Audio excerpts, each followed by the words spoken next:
O cara que mexe com fóssil, então, é o paleontólogo. O arqueólogo eu faço é o Indiana Jones. Exatamente. Indiana Jones e Jurassic Park. É a maneira mais fácil de entender. Tem algumas técnicas que são parecidas. Por exemplo, estratigrafia. A gente olha, só que eu não trabalho, por exemplo, com o período cenozoico, mesozoico, paleozoico. Eu trabalho mais com o período do bronze, idade do ferro, período persa, grego, romano, bizantino. E assim Quando vai. tinha civilização, né? Exatamente. Da invenção da escrita para cá é mais a minha praia. Pode da crer. invenção da escrita para trás, O que veio antes? Ser pastor ou ser arqueólogo? por que pareça, foi ser pastor. Foi um lance Não, até né? Na muito verdade, legal. não é muito... Foi o que eu imaginei. É, porque olha que interessante. Quando eu fiz o meu primeiro doutorado, foi em teologia.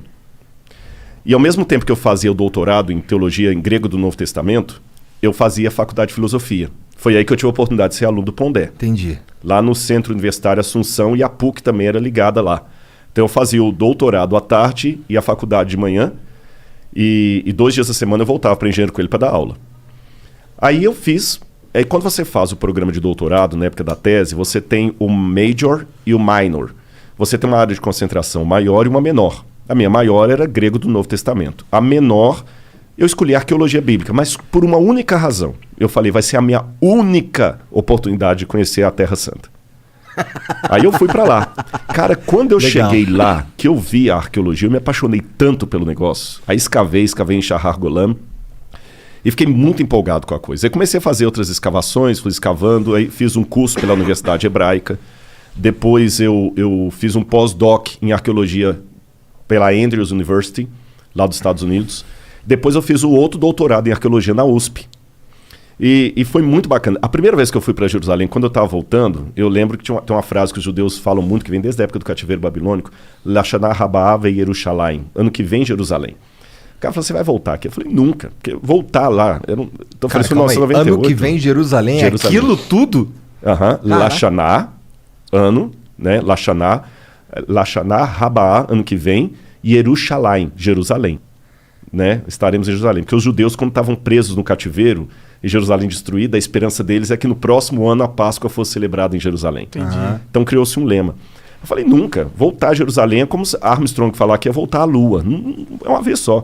Mas olha, Deus me abençoou tanto que nesse lance de ir para escavar e ser guia, eu consigo ir, porque embora eu não receba salário por isso, eu tenho a minha passagem da minha esposa garantida. Sim, você pode ir lá aproveitar as Você está entendendo? Exatamente, eu vou para trabalhar. Porque o dia inteiro mostrando sítios arqueológicos e tudo, quando vai para escavar também, a universidade também ajuda nesse sentido e tal. Cara, eu já fui mais de 30 vezes. Da hora. Como que é uma escavação lá?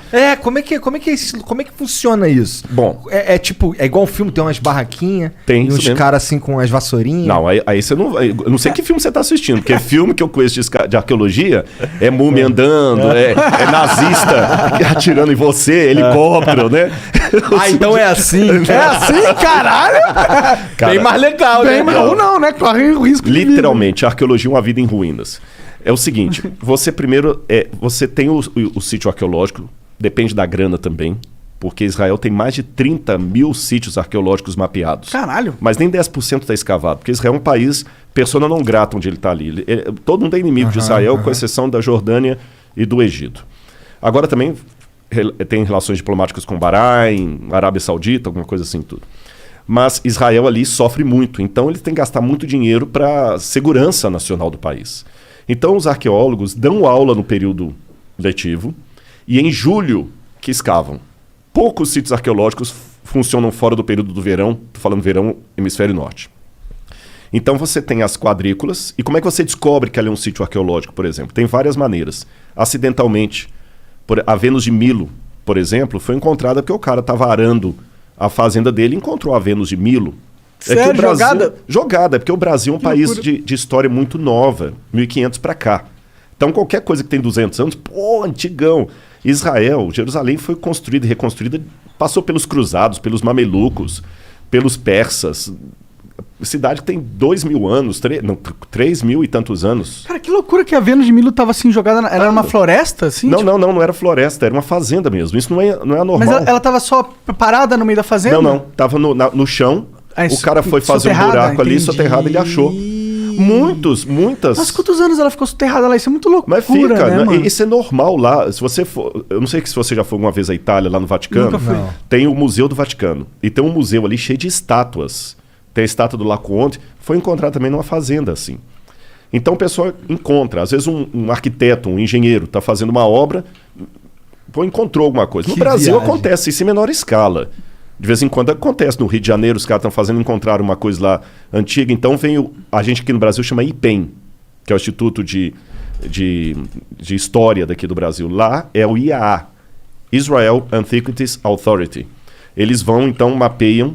Aí você pode ter uma arqueologia de resgate, que, olha, você tem 20 dias para limpar tudo.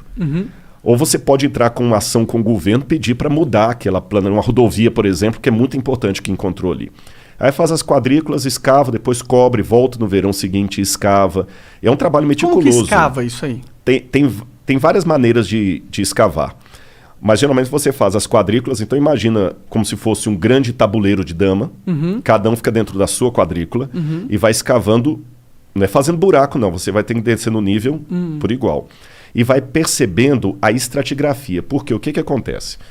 Vamos supor que aqui, eu vou bagunçar um pouquinho esse seu negócio aqui. Fica à vontade. Vamos supor que onde está o livro aqui fosse uma cidade. Tá. Dessa cidade bonitinha, construída, veio a ação do tempo, terremoto, guerra, destruição, abandono, o pessoal abandonou. O pessoal na época não tinha trator para fazer uma terraplenagem como hoje, ou terraplanagem. Aí você vinha, constrói outra cidade por cima.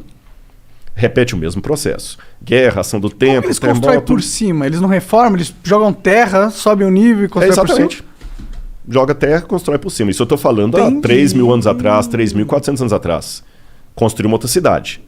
Aconteceu a mesma coisa. Veio ataque, guerra, abandono, botaram fogo e tudo. Veio um outro pessoal, construiu outra cidade. Depois eu arrumo de novo os escudinhos. Não, aí. fica à vontade. O que acontece com o passar do tempo? Você vai formando uma colina de camadas arqueológicas. O que está mais embaixo é mais antigo, o que está em cima é mais novo. Aí que vem um lance que pouca gente sabe. O grande dilema do arqueólogo é que para descobrir o passado eu tenho que destruir o passado. Vamos supor que essa segunda camada Faz aqui sentido. seja do período grego. E aqui em cima eu tenho do período romano. Para eu escavar o grego aqui eu tenho que destruir o romano. Então por isso que você nunca escava tudo. Você deixa uma parte sem escavar. Aí você vê as camadas e você vai montando a estratigrafia. Isso é estratigrafia. É diferente da estratigrafia do cara que mexe com o dinossauro lá, com o Fred Flintstone lá, né? Porque... Ele tem que cavar muito. Hã? Ele tem que cavar Tem que muito. cavar... Ô, Fred, vamos fazer agora uma escavação, Fred. Calma, Nanico. Sabe quantas coisas que eu gostava também? Era imitar desenho animado, né? Então, o que acontece? Nesse processo aí, o camarada vai mexer com paleozoico, cenozoico, é ver o osso do dinossauro ou não. É construção humana. Então, pela cerâmica local, carbono 14, que você usa no material orgânico, você vai datando os estratos. E fala, isso aqui é um período tal, isso aqui é o período X, o tipo de cerâmica. E vai escavando, pegando as peças, leva para o museu e vamos recontando a história, uma história em fragmento. Entendeu? O passado da humanidade é um quebra-cabeça de 10.000 peças, 9.500 foram para o Beleléu.